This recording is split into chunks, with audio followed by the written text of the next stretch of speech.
মানুহে ভোট দিয়াটো মই কামনা নকৰোঁ। কিয় তেওঁ বিজেপি হ'লেও কামনা নকৰোঁ, ভোট দিয়া থাকে কামনা নকৰোঁ। মোক নিদিলে নাই, দুগৰাকী তিনিগৰাকী প্ৰাৰ্থিত্ব প্ৰত্যাশী আছিল নহয়, তেওঁলোককো কাৰোবাক দিয়া হেঁতেন মোৰ ক্ষোভটো কম অলপ কম হ'লহেঁতেন। এজনক লৈ আহিছে একেবাৰে ইয়াত দিব। শুনক, মই যেতিয়া বিজেপিত জইন কৰিছিলোঁ তেতিয়া মোক বিজেপি মই সঁচা অৰ্থতে বিজেপি জইন কৰিছোঁ, তাত কোনো ভেজাল নাই। তাৰপিছতো বিজেপিলৈ বহুত কংগ্ৰেছ আহিল, তেতিয়াও মই খুব এটা বেজাৰ মনৰে ৰাজনীতি কৰা নাছিলোঁ। কিন্তু প্ৰদ্যুৎ বৰদলৈ অহাৰ লগে লগে মোৰ ধাৰণা হ'ল বিজেপি অফিচ নাই, এতিয়া ক'তো নাই, দুটাই কংগ্ৰেছৰ অফিচ। এটা কংগ্ৰেছৰ অফিচৰ মালিক দিলীপ আৰু এটা কংগ্ৰেছৰ মালিক হ'ল গৌৰৱ, দুটাই কংগ্ৰেছ অফিচ।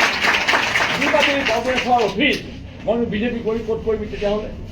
এটা মালিক দিলীপ শইকীয়া, এটা মালিক কংগ্ৰেছৰ অফিচৰ মালিক কোন সেইজন আমাৰ গৌৰৱ গগৈ। দুটাই ফালে দুইফালে যদি কংগ্ৰেছৰ অফিচ হয় বিজেপি মানুহবিলাক ক'লৈ যাব এতিয়া? সেইকাৰণে মই কৈছোঁ, ৰাজনৈতিক যদি কিবা কাৰণত মই নিজে ভাবিছোঁ যে যদি আপোনালোকক কাৰোবাক ভোট দিবলৈ বিচাৰে মই আপোনালোকক খুচিবলৈ ভোট দিব। মোৰ তিনিটা সিদ্ধান্ত আজি মই ঘোষণা কৰিম, তিনিটা সিদ্ধান্ত। এটা হৈছে মই নিৰ্দলীয় হৈ ইলেকশ্যন খেলিম, এক।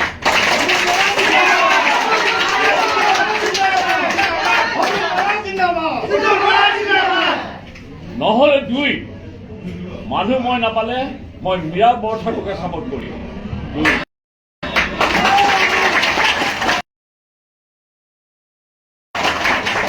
হ'ল নহ'লে মই যদি মোৰ কৰ্মকৰ্তাসকলে কয় আপুনি মনে মনে বহি থাকক, তেখেতলোকৰ নিৰ্দেশত মই মনে মনে বহি থাকিম। এই তিনিটাই মোৰ চৰ্তত মই ৰাজনীতি কৰিম তেওঁলোকক। তেওঁলোকে যদি কয় আপুনি কিছুদিন মনে মনে থাকক, মই হয়তো 22 তাৰিখে আজি এই তিনিটা সিদ্ধান্তৰ ভিতৰত যিকোনো সিদ্ধান্ত, এইটো মীৰা বৰঠাকুৰক সমৰ্থন কৰক সেইটো বাৰু মাজত থাকি যাব, সেইটো বেলেগ কথা। বিজেপি হৈও আপুনি বিজেপিক ছাপোৰ্ট কৰিব পাৰে, বেলেগকো ছাপোৰ্ট কৰিব পাৰে। ভোট দিওঁতে কোনে কাক দিছে কোনে জানে, ভোটটোতো গোপনীয় ভোট, সেইটো কোনেও নাজানে কাক কোনে ভোট দিছে, সেইটো যোনে যোনে কৰিব পাৰে, সেইবিলাক মই একো নকওঁ। কিন্তু মই ইলেকশ্যন খেলিম 22 তাৰিখে সন্ধ্যা সময়ত যদি ৰাতি যদি মই কিবা কাৰণ খেলাটো নকৰোঁ বুলি ভাবিছোঁ চবৰ উপদেশ মৰ্মে। কাৰণ মই জিকাইছোঁ আমাৰ পঞ্চায়তৰ গোটেই সময় জিকিলোঁ, ZPC বা আঞ্চলিক পঞ্চায়ত বা গাঁও পঞ্চায়তলৈ ৱাৰ্ডলৈকে GMC চব জিকিল। আৰু এই মৃগেন শৰণীয়া আহি মোৰ ওচৰ পাইছিল, অতুল দা মোক 1 মিনিটৰ কাৰণে মোক আপুনি মেয়ৰৰ চকীখনত বহিবলৈ দিব, সিদ্ধাৰ্থ ভট্টাচাৰ্যে মোক সমৰ্থন নকৰে। মই কৈছোঁ 1 মিনিট নহয়, তই যিমান দিনলৈ বিচাৰিবি, তুমি যিমান দিনলৈ বিচাৰিবা সিমান দিনে তুমি মেয়ৰৰ চকীত বহিব পাৰিবা। সেই দায়িত্ব মই লৈছোঁ আৰু সেই দায়িত্ব লৈ সেইমতে তাকো মই মেয়ৰৰ চকী বহুৱাই ৰাখি এই মুহূৰ্তলৈ মই তাক 6 দিন নকওঁ, বুলি বুলিয়েই কওঁ, আহি গ'ল বাৰু নিজৰ ভাইটিৰ দৰে মই তেনেকৈ সম্বোধন কৰিছোঁ। কাউন্সিলাৰবিলাকৰ লগতো মোৰ মৰম চেনেহ হৈছে, যিটো অঞ্চলৰ যিটো আহিছে তেওঁলোকৰ লগত মৰম চেনেহ আদান প্ৰদান হৈছে। আৰু সেইকাৰণে মই কাউন্সিলাৰবিলাকৰ মতামত নোলোৱাকৈ মই নিৰ্দলীয় হিচাপে প্ৰাৰ্থী উঠিম বুলি আজি মই সিদ্ধান্ত লোৱা নাই। সেই সিদ্ধান্ত লোৱাওঁতে মোৰ পলম হ'ব, 22 তাৰিখে হ'ব। মই ইলেকশ্যন খেলিম, কিন্তু উইথ ডিউ পাৰ্মিশ্যন, অনুমতি দিলেহে খেলিম। মোৰ দলৰ মানুহে মোক অনুমতি, দলৰ মানে অনৰ কথা কোৱা নাই, দিছপুৰ সমষ্টিৰ 33, 34 বা 52 যিবিলাক মানুহ আছিলে এটা সময়ত, আজি যদিও তেওঁলোক আঁতৰি গৈছে বা আঁতৰি যাব লগা হৈছে, কিন্তু এইখিনি মানুহৰ মোৰ সমৰ্থন লৈহে মই ইলেকশ্যন খেলা নেখেলা সিদ্ধান্তটো আজিতো খেলিম। 22 তাৰিখে গধূলি ৰাতি সেই সিদ্ধান্তটো মোৰ যদি কিবা কাৰণত মানে কিবা কৰিবলগীয়া হয় সেইদিনাখনে কৰিম। মইতো ভবা নাই যে কিবা কৰিবলগীয়া হ'ব, তথাপিও মোৰ কৰ্মীসকলৰ, মোৰ প্ৰিয় সতীৰ্থসকলৰ মনৰ বাঞ্ছা পূৰণ কৰিব লাগিব, বিজেপি থাকিয়েই কৰিব লাগিব। কিন্তু বিজেপিটো এতিয়া থাকিব পৰা অৱস্থা এটা নোহোৱা হৈছে। আগলৈকে বাৰু মই মানি ল'লোঁ, চব মানি ল'লোঁ, কিন্তু এতিয়া অহাৰ লগে লগে এইজন কয়লাৰ লগত সকলো সময়তে প্ৰেম কৰা মানুহজন, কয়লা খনিতে থকা মানুহজন আহিল, নগাঁৱত আহিল, নগাঁও মাৰ্ঘেৰিটা মানুহক ঠগিলে, নগাঁও মানুহক ঠগিলে, আকৌ এতিয়া ঠগিবলৈ আহিছে দিছপুৰ সমষ্টিৰ মানুহক, গুৱাহাটী মানুহক। দিছপুৰ সমষ্টি মানে গুৱাহাটী, এইবাৰ গুৱাহাটী মানুহক ঠগিবলৈ আহিছে। এইজন মানুহে টিকেট পোৱাটো যদি আপোনালোকে ভাল পাইছে মোৰ ক'ব লগা নাই, কিন্তু মই ভাল পোৱা নাই। সেইখিনি মোৰ কথা।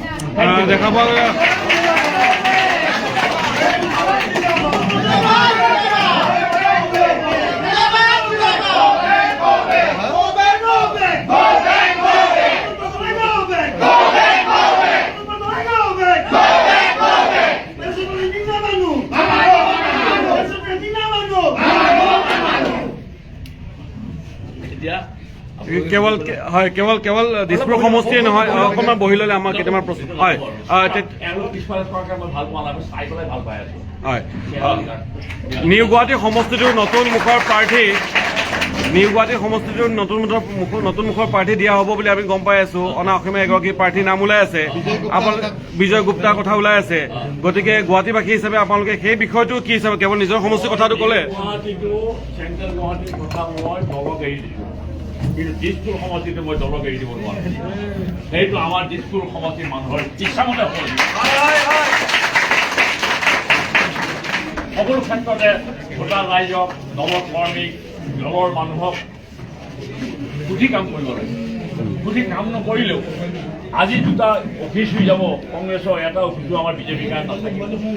আগলৈকে মই ঠিকে আছে, এতিয়াতো মানুহেতো ভাবিবলৈ আৰম্ভ কৰিছে। প্ৰদ্যুৎ বৰদলৈ অহাৰ লগে লগেতো বশিষ্ঠৰ বিজেপিৰ অফিচটো দিলীপৰ কণ্ট্ৰলত থাকিব, দিলীপ শইকীয়াৰ কণ্ট্ৰলত থাকিব জানো? আজিতো পেপাৰ দিছে দিলীপটো একেবাৰে হৈ গ'ল। পুৰণি বিজেপি দল পুৰণি বিজেপি নতুন বিজেপি বুলি মই নকওঁ, মানে নতুন বিজেপি পুৰণি বিজেপি মানে চবেই ক্ষুণ্ণ, সববিলাক কথা মানি ল'লেও প্ৰদ্যুৎ বৰদলৈ দিছপুৰ সমষ্টিত কেন্দ্ৰীয় দিয়া কথাটো মানি ল'বলৈ নতুন পুৰণি দলে যদি মই এক্সপেল কৰেতো মই বেলেগলৈ যাবই লাগিব। দলে মোক এক্সপেল নকৰে। কাৰ বিৰোধিতা কৰিছিলোঁ মই, কাৰ বিৰোধিতা কৰিছিলোঁ সেইটো সুযোগ নাছিল জানো? ভাৰতৰ কেন্দ্ৰীয় চৰকাৰে কাৰ আইনখন কেৱৰ পৰা আইন কৰিলে, ভাৰতীয় জনতা পাৰ্টীয়ে আইন কৰিলে, অসমৰ প্ৰদেশ বিজেপিয়েও সেইখন সমৰ্থন কৰিলে, চৰকাৰক সমৰ্থন কৰিলে। বিজেপি MLA হৈ এটাই মানুহে মই কাৰ বিৰোধিতা কৰিলোঁ, মোক কিবা কৰিলে নেকি কিবা? তেতিয়াহ'লে সিহঁতে তেতিয়া সাহস কিয় গোটাব নোৱাৰিলে মোক এক্সপেল কৰা? এতিয়া যদি মুখ্যমন্ত্ৰী আপোনাক আকৌ কয় যে আপুনি বহি থাকক, দাদা আপুনি বহি থাকক বুলি যদি কয়, তেতিয়া মুখ্যমন্ত্ৰীৰ কথা আপুনি কি মানে? নহয়, মই শুনিম ৰাইজৰ কথা। তেওঁলোকে কয় বহি থাকক, মই বহি থাকিম। মুখ্যমন্ত্ৰীৰ কথা কিয় শুনিম? কেৱল প্ৰদ্যুৎ বৰদলৈ নহয়, ভূপেন বৰাকো তেওঁলোকে বিপুৰত টিকট দিব এনেধৰণৰ দেখা পোৱা গৈছে। এজনৰ পাছত ভূপেন বৰাকতো দিলেও ভূপেন বৰা তাত নিজিকে। তাত জিকিব দুজন মানুহ, এজনৰ হ'ল উপাধি ভূঞা, আন এজনৰ উপাধি হ'ল খাউন। এই দুজনেহে জিকিব। কাৰণ বিহপুৰ এখন মোৰ কাৰণে দ্বিতীয় দিছপুৰ, কাৰণ প্ৰেমধৰ বৰাৰ কাৰণে বিহপুৰীয়া মানুহৰ লগত মোৰ এটা মধুৰ সম্পৰ্ক হ'ল। সেইখন মোৰ কাৰণে দ্বিতীয় দিছপুৰ। গতিকে মই খবৰ পাই আছো যে বিহপুৰীয়াত ভূঞা জিকিব আৰু খাউন জিকিব ৰঙানদী। এইটো মই খবৰ পাইছোঁ। মই নকওঁ, আপোনালোকে ৰিজাল্ট খুব তাৰিখে 4 তাৰিখে কেৱল কেইবাগৰাকী বিধায়কৰ টিকট কৰ্তন হ'ব? কেৱল আপুনিয়ে নহয়, প্ৰায় 10জনমান বিধায়কৰ নাম ওলাই আছে এই মুহূৰ্তত সংবাদ মাধ্যমত। কি ক'ব এই মুহূৰ্তত তেওঁলোকৰ ভৱিষ্যত লৈ? টিকেট নোপোৱাৰ পিছত যদি তেওঁলোকে ভাবে তেওঁলোকৰ সমষ্টিত তেওঁলোকতকৈ ভাল কেণ্ডিডেট দিছে, সমষ্টিৰ বাকীও তেওঁলোকক সমৰ্থন নকৰে, তেওঁলোকে মনে মনে থাকক। মইতো ভাবিছোঁ যিটো সেইটো মোৰ সমষ্টি মানুহে ভাবিছোঁ, মই যিটো কৰিম সমষ্টি মানুহে কৰিব। গতিকে সেইসকল বিধায়কে কি ক'ব কি নক'ব মই সেইবোৰত মুখ সোমাবলৈ মোৰ ইচ্ছা নাই। মানস বৰা বা জয়ন্ত দাসক দিলেও আপোনাৰ আপত্তি নাছিল? নহয়, দিব। এতিয়াতো আপত্তি বা সমৰ্থনৰ কথা নাই, মইতো মোকেই দিব লাগিছিলে।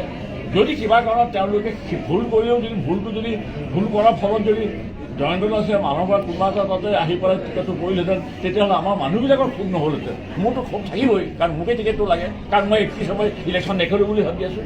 যদি 31 সময় মই ইলেকশ্যন নেখেলোঁ বুলি ভাবিছোঁ,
আমি অহংকাৰ কৰোঁ যে পৃথিৱীৰ ভিতৰত সৰ্বশ্ৰেষ্ঠ দল আৰু ইয়াতে সদস্য পৃথিৱীৰ ভিতৰত বেছি। পৃথিৱীৰ ভিতৰত যদি ইমানেই বেছি, গুৱাহাটীত এজন কেণ্ডিডেট দিছপুৰৰ কাৰণে বাচিব নোৱাৰি, হায়াৰ কৰিব লাগে। ফুটবল খেলত হায়াৰ কৰাটো বেলেগ কথা, 10টা প্লেয়াৰ ভাল, এটা বেয়া। ইমান ডাঙৰ দল এটা প্লেয়াৰ হায়াৰ কৰিব লাগে কংগ্ৰেছৰ পৰা হায়াৰ কৰিব যদি আনি থাকে সদায় তেতিয়া বিজেপি কৰাবিলাক বিজেপি নকৰাই ভাল। বৰডাঙৰীয়া, আপোনাৰ এটা মন্তব্য খুব ভাইৰেল হৈছে, গছ গছনি চৰাই চিৰিকটি সকলোৱে গম পায় যে অতুল বৰাই টিকট পাব, কিন্তু এইবাৰ আপোনাৰ নোহোৱা হৈ গ'ল। চৰাই চিৰিকটি, বাঘ ভালুক হাতী গড় কুকুৰ মেকুৰী মাছ কাছ কৈছোঁ নে, চৰাই চিৰিকটিবিলাক কৈছোঁ নে, আৰু বেং সাপ ভেকুলী নিগনি শিয়াল কুকুৰ চবেই গম পায় মই দিছপুৰ সমষ্টিত টিকেট পাম। কিন্তু মই এতিয়া দেখিছোঁ ময়ে গম নাপালোঁ দিছপুৰ সমষ্টিত যে মই টিকেট নাপাওঁ। ষড়যন্ত্ৰটো ক'ত হ'ল আচলতে চবেই জানে। আৰু এতিয়া এই আমাৰ দলৰ মানুহখিনিয়ে দুখ কৰা নাই, সমষ্টিৰ গছ গছনি প্ৰকৃতিও দুখ কৰিছে। আৰু এই প্ৰকৃতিৰ খাও লাগিব, চাই থাকক আৰু বেছি নকওঁ মই। নহয়, মই সিদ্ধান্তটো লোৱা নাই, দলৰ মানুহখিনিয়ে যদি ভাবে তেওঁলোকে কৰক, মই একো সিদ্ধান্ত নলওঁ। মই মঙলবাৰে ঘৰত সোমাই থাকোঁ আৰু এতিয়াও মই ঘৰত পাৰিলে সোমাই থাকিম। যদি আপুনি নিৰ্বাচন নেখেলে আপুনি বীৰা পথাৰক সমৰ্থন কৰিম বুলি কৈছে, যদি আপুনি নিৰ্বাচন নেখেলে আপুনি বীৰা পথাৰক কাটি দিয়ে। মই কৈছোঁ দুটা কথা, মোৰ এটা হ'ল ইলেকশ্যন খেলিব পাৰোঁ, মই 22 তাৰিখে নহ'লে মই মোবাইল ষ্টেণ্ড বীৰা পথাৰকো সমৰ্থন দিব পাৰোঁ, নহ'লে মই মনে মনে বহি থাকিব পাৰোঁ। তিনিটা কোনটো কৰিম সেইটোৱে 22 তাৰিখত কোনে কৰিলে শব্দটোৱে মই আটাইতকৈ মানে একচেপ্টেবল, আটাইতকৈ মানে গ্ৰহণযোগ্য হ'ব, সৌন্দৰ্য হ'ব বিশ্বাসঘাতক। এটা কথা হৈছে যে যদি পুৰণা কোনোবা কেডাৰৰ ইয়াত প্ৰাৰ্থী দিলেহেঁতেন তেতিয়া কথাটো বেলেগ। সেই বেলেগ ভাল নহয়, মোক দিব লাগিছিল। বেলেগক দিয়াহেঁতেন হয়তো মোৰ খংটো থাকি গ'লহেঁতেন, কিন্তু বাকী সমষ্টিৰ মানুহৰ খংটো হয়তো কম হ'লহেঁতেন। থেংক ইউ ভেৰি মাছ। মানে এইটো সময় ক'ব, বহুত সময় আছে, 4 তাৰিখে আপোনালোকে চলাই যাওক, চব কথা কৈ থাকিম মাজে মাজে যাওক। হৈ গ'ল। হয়,